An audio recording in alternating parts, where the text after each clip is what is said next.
Hello बच्चों, हम start कर रहे हैं word problems on fractions. Pair of linear equations in two variables का सबसे कॉम्प्लिकेटेड टॉपिक जो है दैट इज वर्ड प्रॉब्लम्स। और वर्ड प्रॉब्लम्स को हमने डिवाइड किया है अलग अलग टॉपिक्स में। फ्रैक्शंस में बच्चों करना क्या होता है, न्यूमरेटर और डिनोमिनेटर के साथ आपको डील करना है। आपको सिर्फ रिलेशंस गिवन होंगे, न्यूमरेटर के साथ कुछ किया जाएगा, डिनोमिनेटर के साथ कुछ कंडीशन हो जाएगी और उनसे रिलेटेबल आपको एक लीनियर इक्वेशन बनाना आनी चाहिए। देखो इस एग्जांपल के थ्रू हम समझते हैं कि किस तरीके से हम न्यूमरेटर और डिनोमिनेटर के साथ खेल के डिफरेंट लीनियर इक्वेशंस बनाएंगे। दो इक्वेशंस बनेगी, दोनों लीनियर इक्वेशन को सॉल्व करेंगे और हमारा आंसर आ जाएगा। स्टार्ट करते हैं। The sum of the numerator and denominator of a fraction is 3 less than twice the denominator. If the numerator and denominator are increased by 1, the numerator becomes half the denominator. Determine the fraction. एक बार तो question इतना जल्दी पढ़ना बनता है, एक बार पढ़ लिया, लेकिन उसके बाद हमें 2 से 3 बार क्वेश्चन को पार्ट्स में ब्रेक करके छोटा छोटा पार्ट में तोड़ के उसको पढ़ना होगा।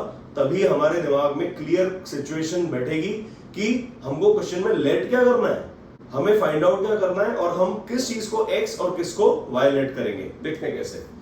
The sum of the numerator and denominator of a fraction, ठीक है, एक फ्रैक्शन में क्या इन्वॉल्व है, न्यूमरेटर और डिनोमिनेटर। फ्रैक्शन निकालने के लिए बोल रहा है तो न्यूमरेटर और डिनोमिनेटर को लेट करना होगा। स्टार्ट करते हैं। देखो न्यूमरेटर और डिनोमिनेटर दो चीजें अननोन है, इनको लेट कर लेंगे। Late the numerator equal to x and the denominator equal to y। तो हमारा फ्रैक्शन क्या हो जाएगा, सो जो फ्रैक्शन होगा, fraction will be equals to x upon y। ठीक है, ये हमें फाइंड आउट करना है। अब क्या बोल रहा है, the sum of the numerator and denominator of a fraction. Sum मतलब ऐड कर देंगे, ठीक है। सो जो फर्स्ट सिचुएशन हमको गिवन है उसके according the sum of the numerator and denominator मतलब x plus y is 3 less than twice the denominator. 3 less than twice the denominator, इसका मतलब क्या हुआ, डिनोमिनेटर को डबल करना है ट्वाइस, उसमें से 3 को माइनस करना है, तो वो sum of the numerator and denominator के इक्वल आ जाना चाहिए। कैसे, हमने सम तो लिख दिया x plus y, this is equal to what, this is 3 less than twice the denominator. Twice the denominator मतलब 2, डिनोमिनेटर y है, twice the denominator 3 less than this मतलब -3। यहां तक समझ में आया होगा। छोटे छोटे पार्ट्स में ब्रेक करके रीड करना सीखो क्वेश्चन को। जैसे हमने इस क्वेश्चन में क्या किया, तो हमने सर यहां से लेके और यहां तक फोकस किया कि क्या गिवन है। यार इसको थोड़ा सा देखते हैं, बाकी छोड़ दो। बाकी में ध्यान लगाओगे तो पहले वाला जो सिचुएशन गिवन है वो भी गलत हो जाएगा। ठीक है, तो हमने कहा sum of the numerator and denominator, ठीक है भैया, x plus y is 3 less than मतलब -3 होगा, किसमें से, ट्वाइस द डिनोमिनेटर मतलब 2y। That is it. यहां तक समझ में आया। इसको सॉल्व करते हैं तो ये आ जाएगा x प्लस y, ये -2y आ जाएगा इधर, और राइट हैंड साइड पे -3 छोड़ दो। हम नंबर हमेशा राइट हैंड साइड पे छोड़ेंगे, कांस्टेंट नंबर, और जो भी वेरिएबल होगा x y उसको लेफ्ट हैंड साइड पे लेके आते हैं। ये मैनर्स होते हैं लीनियर इक्वेशन का सवाल सही सॉल्व करने के लिए। ये कुछ मैनर्स हैं, छोटी छोटी बातें हैं जो आपको फॉलो कर लेनी चाहिए। चलो, दैट मींस अब लाइक टर्म्स y और -2y मतलब x माइनस y और -2y माइनस y हो जाएगा, x minus y equal to -3। ये हो गई मेरे पास इक्वेशन नंबर 1। Easy, clear. अब जिस तरीके से हमने फर्स्ट पार्ट को रीड किया उससे इक्वेशन बनाई, अब हम सेकंड पार्ट को रीड करेंगे और इक्वेशन बनाना सीखेंगे। If the numerator and denominator are decreased, if second situation क्या है, numerator and the denominator are decreased by 1। ठीक है, न्यूमरेटर, इफ न्यूमरेटर तो हो जाए हमारा डिक्रीज बाय 1 मतलब 1 माइनस कर दो, x माइनस 1, और डिनोमिनेटर हो जाए हमारा y minus 1। The numerator becomes half the denominator मतलब ये जो न्यूमरेटर अब बन के आया है this will be equal to half of denominator, this will be equal to half of denominator. If, ध्यान से देखना, कंफ्यूज होने की कोई जरूरत नहीं है, ध्यान से देखो। If the numerator and denominator are decreased by 1, numerator denominator दोनों में से 1 1 माइनस कर दो, तो जो नया न्यूमरेटर आएगा, the numerator becomes half the denominator. तो जो नया न्यूमरेटर आएगा that will be half of this new denominator, मतलब numerator is equals to half of denominator. It implies numerator क्या है, x minus 1 equals to half of y minus 1। I guess समझ में आया होगा। क्वेश्चन को तोड़ तोड़ के रीड करना है, छोटे छोटे पार्ट्स में ब्रेक करके रीड करना है और घबराना नहीं है, ठीक है। लीनियर इक्वेशन इतना भी ज्यादा टिपिकल टॉपिक नहीं है, लेकिन ये टॉपिक, ये कॉन्सेप्ट्स आपको आने वाले सब चैप्टर्स में काम आएंगे। आप खुद फील करोगे कि अगर ये आपका एक बार सॉलिड हो गया ना, अगर आपने ये इसमें मास्टरी ले ली कि कोई भी सवाल की सिचुएशन को, वर्ड प्रॉब्लम को रीड करके हम किस तरीके से क्वेश्चन सॉल्व करते हैं, तो आगे quadratic equation, arithmetic progression, trigonometry, इतने सारे आगे जो चैप्टर्स आने वाले, सब में आपको इसकी कुछ ना कुछ वैल्यू पता लगेगी, ठीक है। चलो, तो सिंपल हमने क्या किया, यहां से लेकर यहां तक की जो सिचुएशन थी उसको रीड किया, उसको इक्वेशन में कन्वर्ट किया। नाउ इस इक्वेशन को सॉल्व करेंगे, सेकंड इक्वेशन बनाते हैं। दैट मींस क्या आ गया, 2x minus 2 equals to y minus 1। तो नेक्स्ट स्टेप क्या होगा, y को इधर ले आते हैं, 2 को उधर ले जाएंगे। That means 2x minus y equal to, ये 2 उधर जाके प्लस 2 हो जाएगा, 2 माइनस 1 1 बन जाएगा। ये बच्चों मेरे पास आ गई इक्वेशन नंबर 2। सो इक्वेशन 1 और 2 मेरे सामने है। अब मुझे सिर्फ इन दोनों इक्वेशंस को सॉल्व करना है और फ्रैक्शन फाइंड आउट करना है। कैसे करेंगे, हम यहां लिख देते हैं। फर्स्ट इक्वेशन था x minus y equal to minus 3, equation 1, and 2x minus y equal to 1, equation 2। दोनों को सॉल्व करते हैं। सिंपल है, माइनस y दिख रहा है तो साइन चेंज करना पड़ेगा, तभी एक प्लस होगा, तो माइनस और प्लस कैंसिल होंगे, ये बन जाएगा प्लस, ये हो जाएगा माइनस और ये हो जाएगा माइनस। क्लियर है क्या, कोई दिक्कत नहीं होगी। x minus 2x, x minus 2x, ये हो जाएगा minus x equal to minus 3 minus 1 minus 4, minus minus cancel, that means x equals to 4 आ चुका है। Now from equation 1, x minus y equal to minus 3, value of 4 उठा के यहाँ put करनी है x की जगह, that means 4 minus y equals to minus 3, that means ये माइनस y उधर जाएगा तो प्लस y बन जाएगा, ये आ जाएगा 4 प्लस 3। इट इम्प्लाइज y कितना आ गया, 7, इम्प्लाइज y इक्वल्स टू 7। यहां तक clear. So the fraction is equal to x upon y। It implies जो हमारा फ्रैक्शन है वो आ चुका है x अपॉन y, मतलब 4 upon 7, 4 upon 7। Very very easy, ये मेरा आंसर है, ठीक है। तो इस तरीके से हम लोग को बच्चों फ्रैक्शन वाले क्वेश्चंस को डील करना है। इसी तरीके से हम सॉल्व करेंगे, सिर्फ न्यूमरेटर और डिनोमिनेटर पे फोकस रखना है, ठीक है। काफी सारी कंडीशंस हम देखने वाले हैं अभी आने वाले क्वेश्चंस में, तो आप लोग वीडियो में एंड तक बने रहो, बहुत मजा आने वाला है, ठीक है। तो अब मेन पॉइंट क्या था हमारा, क्रॉस चेक। याद है लास्ट लेक्चर में भी हमने बात करी थी कि क्रॉस चेकिंग, वर्ड प्रॉब्लम जो कह रहा है उसको हमारे आंसर के साथ क्रॉस चेक करना आना चाहिए। अच्छा लगता है क्रॉस चेक करके कि हमने जो किया है कॉन्फिडेंटली हम कह सकते हैं वो सही है, ठीक है। 4/7, चलो भैया क्या कह रहे हैं, sum of the numerator and denominator, मतलब 4 और 7 11। सम कितना हो गया, 11। This 11 is equals to what, is 3 less than twice the denominator. Denominator का डबल 14, 3 लेस देन मतलब 3 माइनस कर दो, तो क्या 14 माइनस 3 11 होता है क्या, यस सर। इस तरीके से आप क्रॉस चेक कर सकते हो। सेकंड सिचुएशन को भी करते हैं चेक।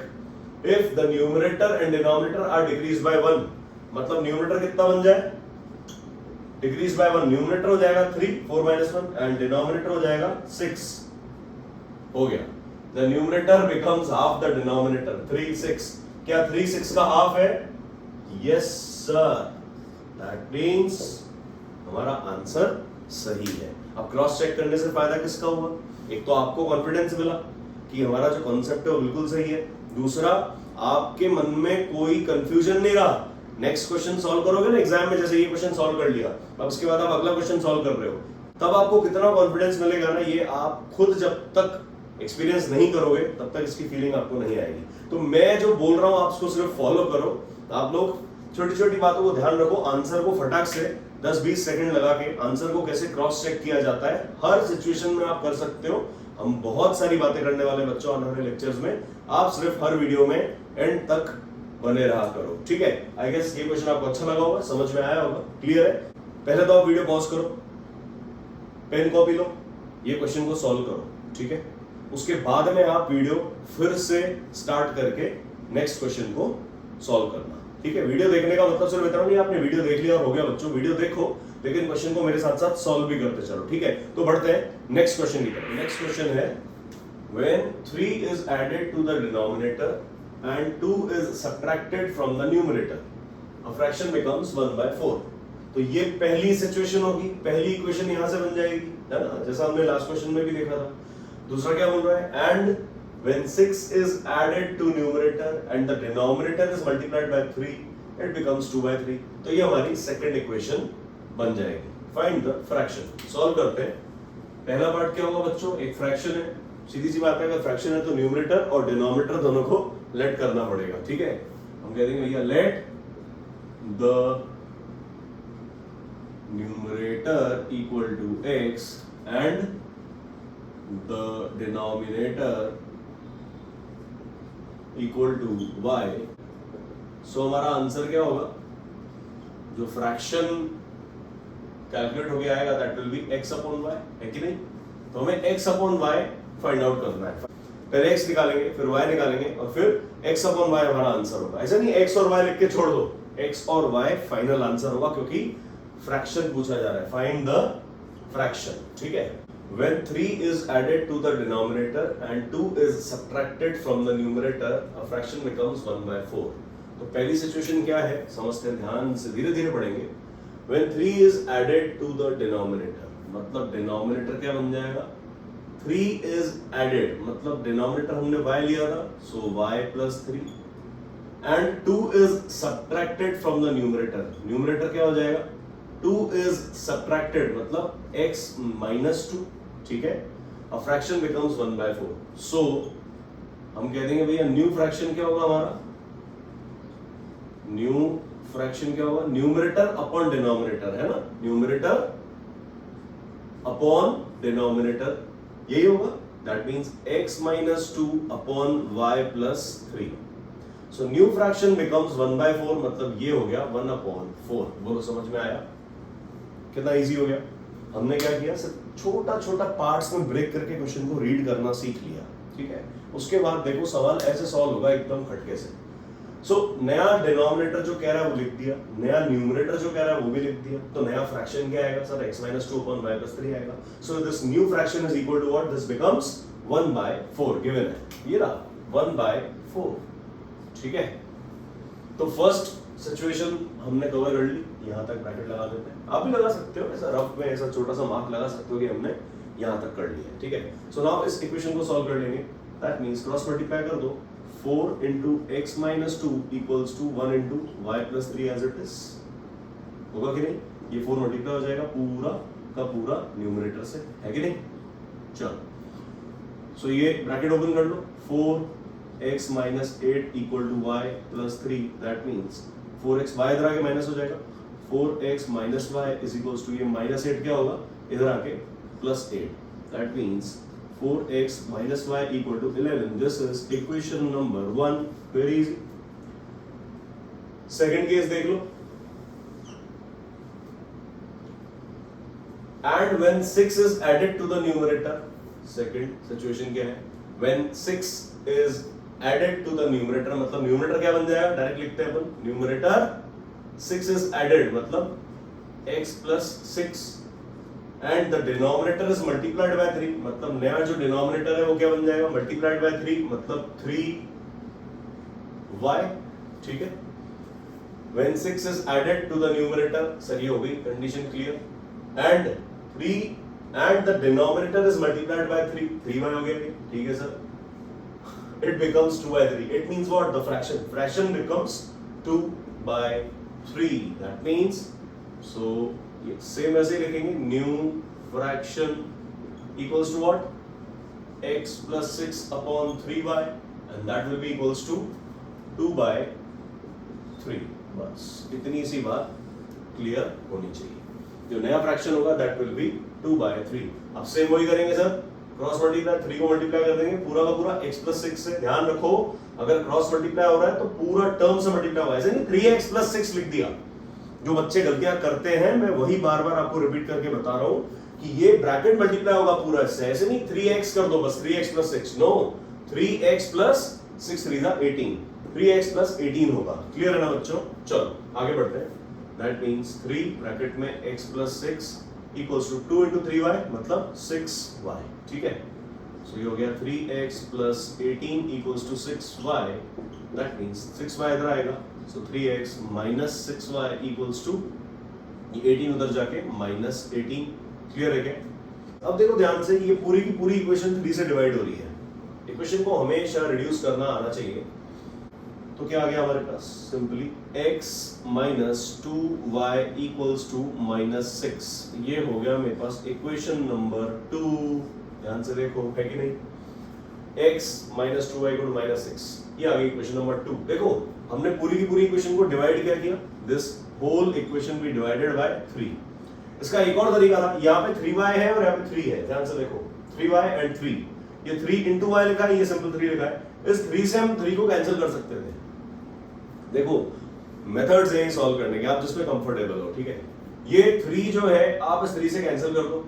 मैंने क्या बोला अभी ध्यान से देखो। और इसको सॉल्व करने का एक और जो तरीका है, ये लिखा था x + 6/3y = 2/3। ठीक है, 3 कैंसिल कर दिया, दैट मींस x + 6 किसके इक्वल आ गया? 2y के। तो क्या ये सेम इक्वेशन लिखी है क्या? इसको इधर ले आएंगे 2y को, x - 2y और 6 इधर जाएगा तो -6 बन जाएगा। देखो ध्यान से, ये सेम इक्वेशन है क्या? सिर्फ सॉल्विंग का डिफरेंट मेथड है बच्चों, कंफ्यूज मत होना।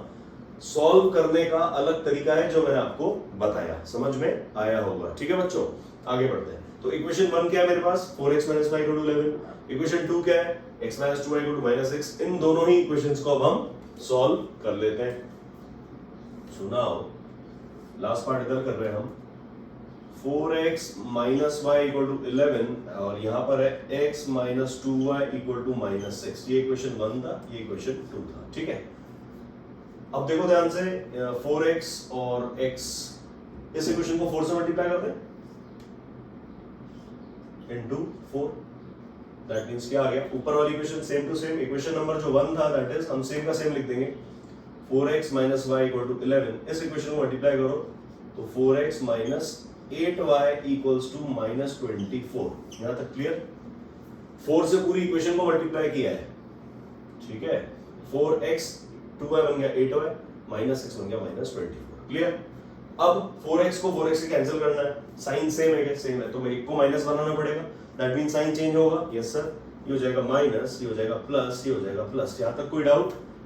नॉक नॉक नहीं होना चाहिए। ठीक है, 4x - 4x cancel, -y + 8y। ध्यान से देखेंगे, -y + 8y सब्ट्रैक्शन होगा, माइनस होगा। साइन किसका आएगा? जो प्लस वाला है, जो बड़ा है 8y मतलब पॉजिटिव। 8 - 1 ये हो जाएगा 7y = 24 और 11 35।